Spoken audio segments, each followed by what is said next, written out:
Hey everybody, Big Black Nerd here again with another reaction. Today I'm going to be reacting to Death Battle, Omni-Man versus Bardock from Dragon Ball. I actually haven't seen Dragon Ball, and I don't know who Bardock is that much, so this is going to be a kind of a half and half video for me, because I have seen Invincible, but I'm interested to see this. I haven't seen Death Battle in a very long time, so hey, I guess we'll get into the video. Make sure to leave any video suggestions down below of anything you want me to react to, and let's get into the battle. This battle is sponsored by Manscaped.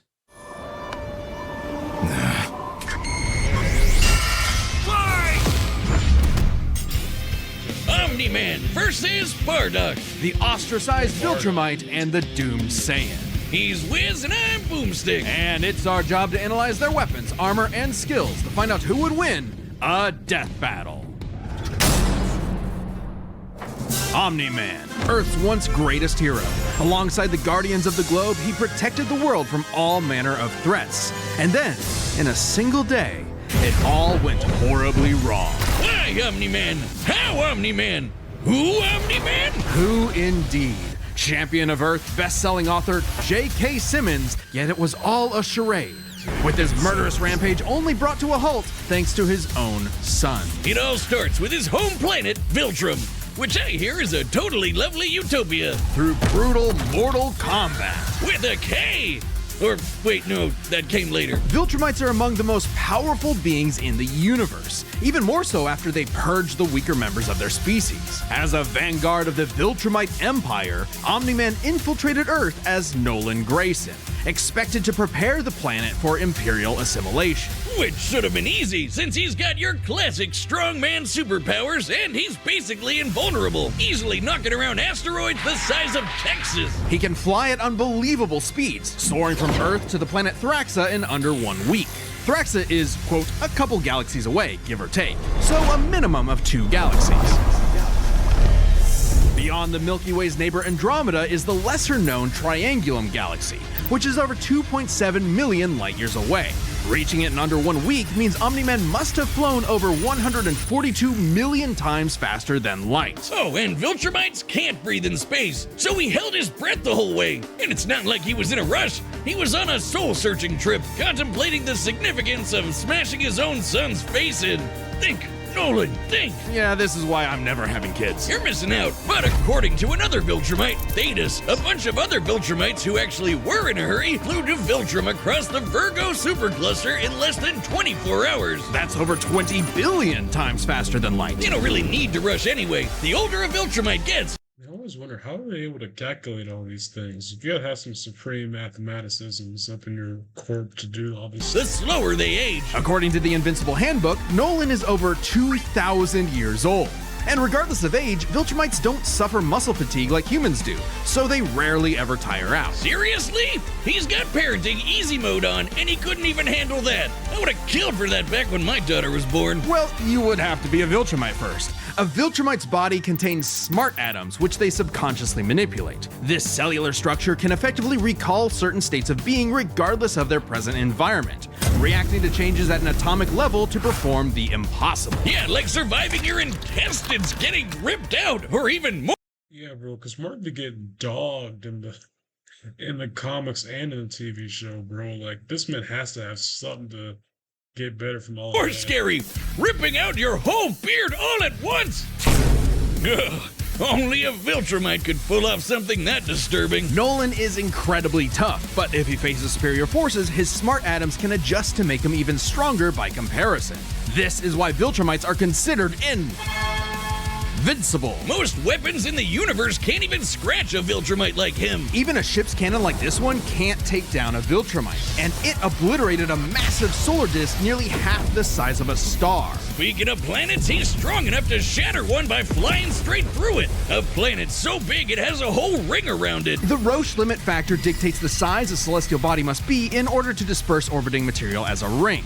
In short, an Earth-sized planet can't support such a ring, meaning this one must be much larger. And don't get me started on how the ring is actually made up of dead bodies because, spoilers, Just go read the comic. If Roche isn't doing it for you, this planet also supports 5 moons in its orbit, and even the smallest is a perfect sphere, meaning its own gravity shaped it. At minimum, a moon like that must have a diameter of 600 kilometers, or 370 miles. Comparing this to the planet's diameter, we can tell this world is nearly 14 times larger than Earth. Or it was before, kablam. Now, Omni-Man does have his weaknesses. Monsters like Ragnar's can pierce Viltrumite flesh, and he's extremely sensitive to a specific high-pitched frequency, which can destabilize his body's equilibrium. But his real weakness turned out to be, you guessed it, fatherhood. Thanks to his son Mark, Nolan began to re-examine his perspective and his place in the universe. He settled down in a new place, got himself a new job, and even had a new kid with his new wife, who's a bug. The bug lady, he banged a bug. Why, Omni-Man? No, that's crazy work. Like, that is crazy work, man. Oh, this man, Omni-Man. How, Omni-Man? Hey, everyone deals with parenting stress in their own way. No, that's another thing I'll never understand when it comes to these women doing the deed with these Superman-esque type characters. How do you survive? Like, these dudes are out here blowing holes through planets, and somehow you survived it. Like, oh man, I'll never understand that. Like, I know it's for the sake of having a relationship with a human person, but like realistically speaking, there's no way that you were able to take that. At that point, no human dude on Earth was gonna be able to handle that, bro. Like, in all honesty. When Nolan was lecturing to Mark about how insignificant people are, Mark wasn't the only one he was trying to convince, if you catch my drift. Nolan Grayson's real mission isn't planetary conquest or saving the innocent. It's to discover if a violent man who can break the world can also be a good father. Godspeed, Omni-Man.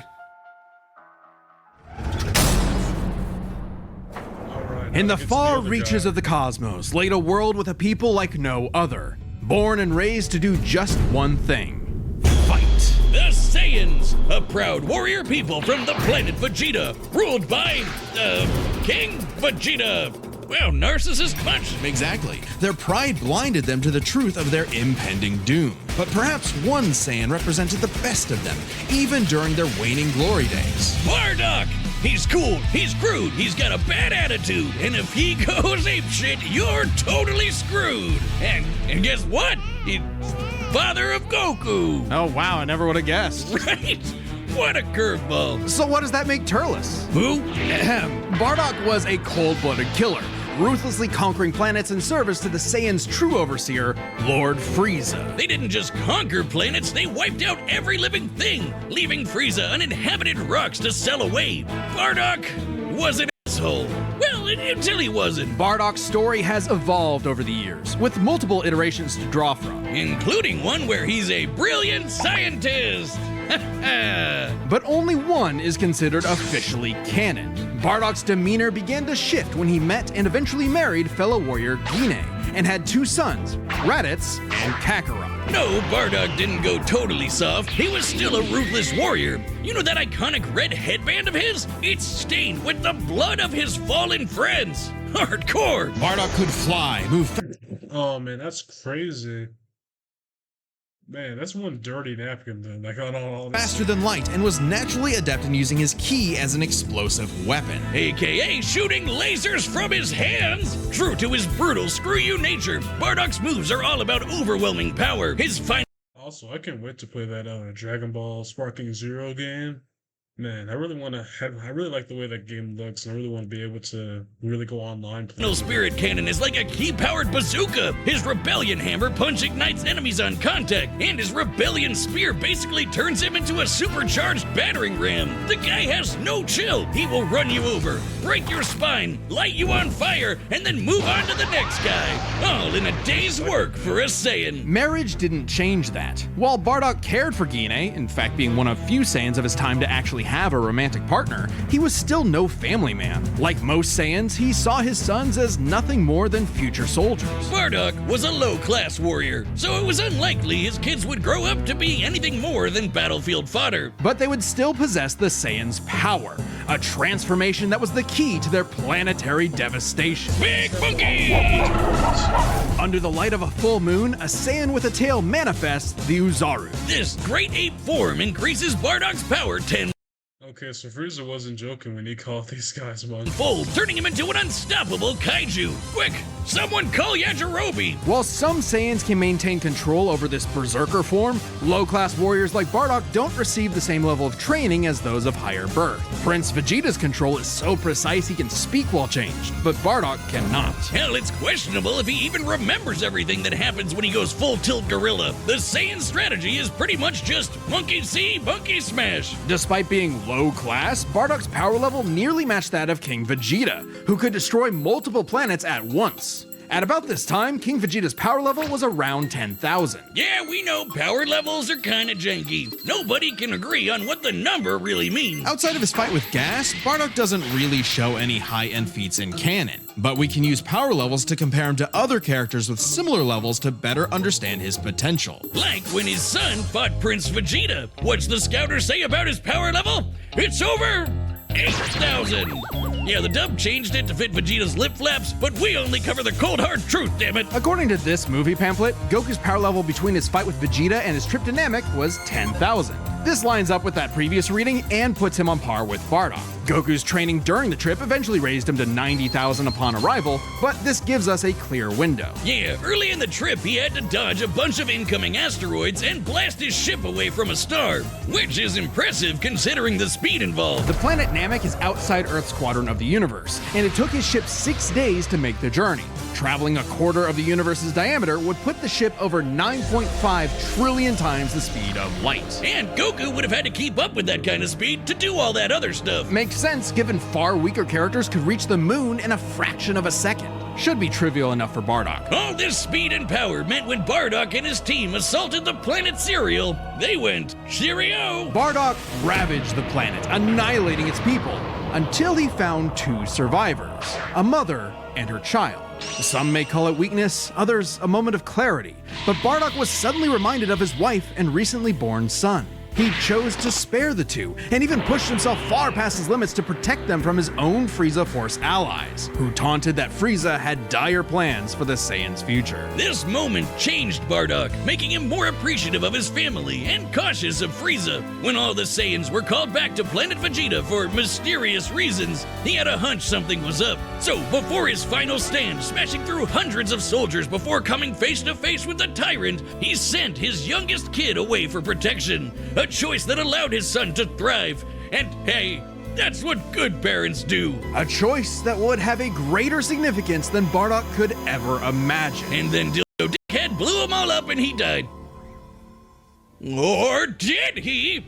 Bardock got killed so freaking hard he got blasted back in time. Actually, he was pulled away by these 2 who miscalculated and misplaced him incorrectly in the time stream. Blah, blah, blah, non-canon, whatever. He survived. And when he realized what happened, he got so unbelievably pissed.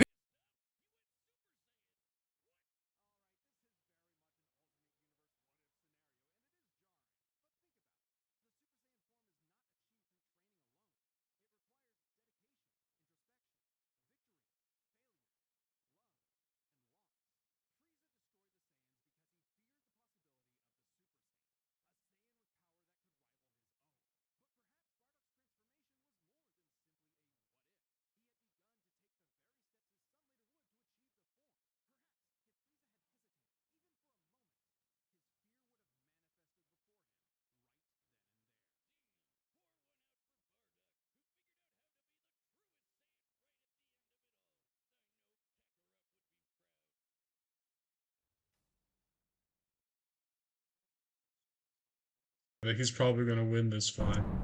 Hey, shout out to everyone who believed in us during our recent crowdfunding. And joining you in that support is the first ever sponsor for an independent death metal episode. Ultra Tool Skip ahead a little bit. Special Edition. Landscape it. Possibilities. It's time for a death Not the battle! Fortnite dance.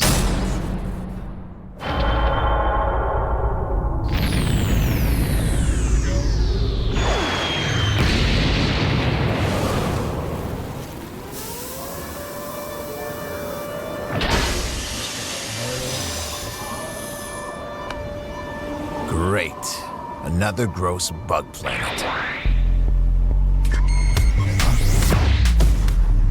Man, we're wasting our time. This planet isn't anyone's to conquer. Bro, just Don't underestimate me!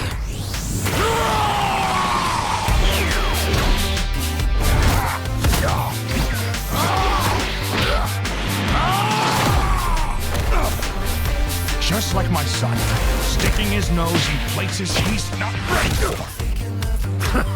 My sons would kick his ass! yeah, that is true. Goku versus Invincible. At least the current Invincible I'm aware of, he's dog washing.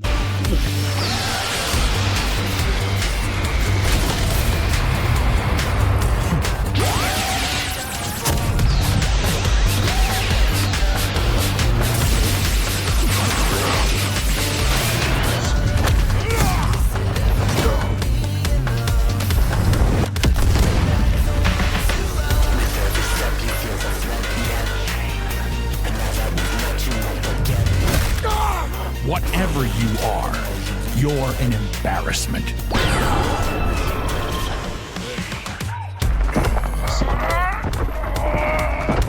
Wait till you see the real power of a Saiyan.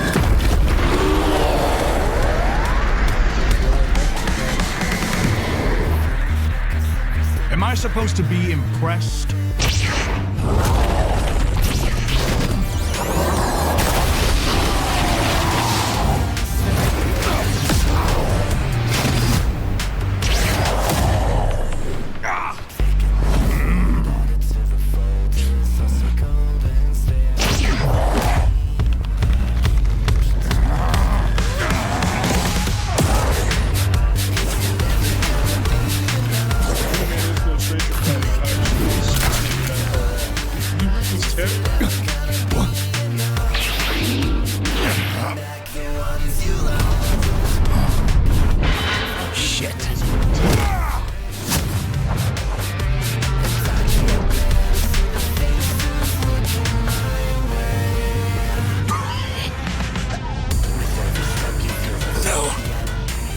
My sons need me. I won't let you take me from my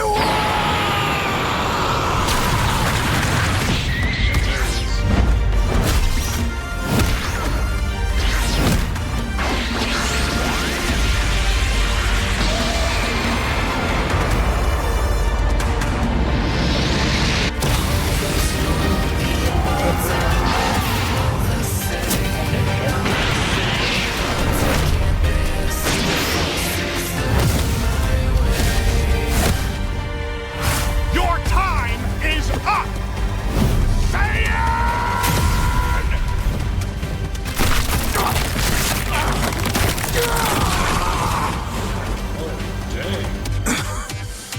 You said Saiyan.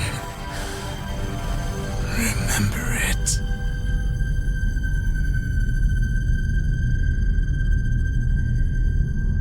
Oh dang, I was betting him to lose.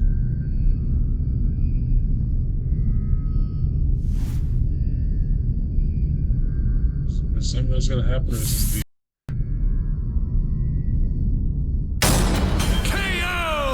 Okay, these Gokus have got to stop picking fights with guys in capes. Pitting Saiyan against Viltrumite is crazy callback to fascinating. Superman? Among the many similarities, 5 specific categories stand out. Starting with speed. Bardock is much faster, given his power level matched Goku dodging asteroids at 9.5 trillion times light speed, much higher than the Viltrumite's fastest speed. Add on the 50 times multiplier from Super Saiyan and it's a huge difference. Right, Bardock clearly has the speed advantage, but strength and durability are another story. Though it doesn't seem like it at first, Bardock scales to King Veggie, who wrecked 3 planets at once, and Omni-Man only smashed 1. But given how big that one planet was, the numbers are actually pretty similar, until we factor in the Super Saiyan boost, right? Well, there's a catch. A major plot point in Invincible involves the coalition of planets admitting that their weapons cannot hurt Viltrumites. So, when their ship's cannon obliterated this gigantic solar disk, it highlighted just how tough the Viltrumites really are. This disk completely blocked the sunlight and heat between a planet and its star, and this is no ordinary planet. Its size and density are so high that its inhabitants are as strong as Viltrumites just due to living in its natural gravity. To fully block the light to such a planet and remain in consistent orbit, the disk would need to be positioned at its L1 point, the spot that creates an uninterrupted view between sun and satellite, and the disk itself must be about half the diameter of the star in question. This means the scaling of the disk puts it at 3 septillion tons. That's 24 zeros! Which makes Omni-Man over 11,000 times stronger than base Bardock. Not even the Great Ape or Super Saiyan forms could make up that difference. So strength goes to Nolan. Still, numbers aren't everything. As far as versatility in combat goes, neither had one distinct advantage that could win outright. Omni-Man survives in space for much longer, but Bardock barely squeaks out the edge here thanks to his ranged versatility with key attacks and, of course, Super Saiyan. Okay, let's address the Super Saiyan Bardock thing. It's perfectly fair to question whether or not the form should be in this comparison at all. However, even with the form included, Nolan still takes this, especially when it comes to our last two categories, experience and stamina. Yep, Omni-Man's been around a lot longer than Bardock, over 2,000 years, and even with Super Saiyan, Bardock's no master of the form. And without that mastery, the form drains the user's energies. Yeah, that does make sense, because this Super Saiyan form, I mean, I'm assuming from this only goes to Super Saiyan Gold. Like, he doesn't do all of, like, the blue, the ultra, like, he doesn't do all At those. an increased rate, which brings us to what may be Omni-Man's most surprising advantage. Those weird smart atoms. Saiyans like Bardock can fight for days on end, but only for so long. Bardock possesses a limited pool of ki, which only depletes faster when using super forms like the Great Ape. In contrast, Omni-Man's biology prevents him from tiring in most cases, letting him travel across whole galaxies for weeks non-stop. And his smart atoms adjust to counter whatever physical strain he's subjected to. Bardock's crazy speed and power made him a real challenge. But Nolan's strength, experience, and sheer endurance presented an unstoppable and unshakable force that would inevitably land the killing blow. When push came to shove, Omni-Man raised the bar. Duck. The winner is Omni-Man. Next time on Death Battle.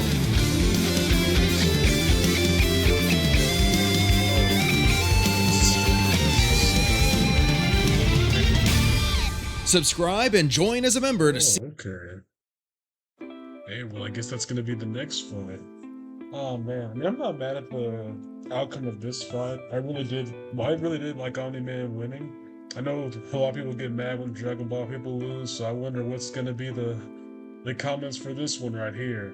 But hey, that was a pretty good one. It's been a while since I've seen a new Death Battle video. It's also been a while since I guess they made a new video. But hey, I guess they're back and I'm ready to see more of these fights, so hey, leave any suggestions down below you want me to react to. Hope you guys have a great day and God bless.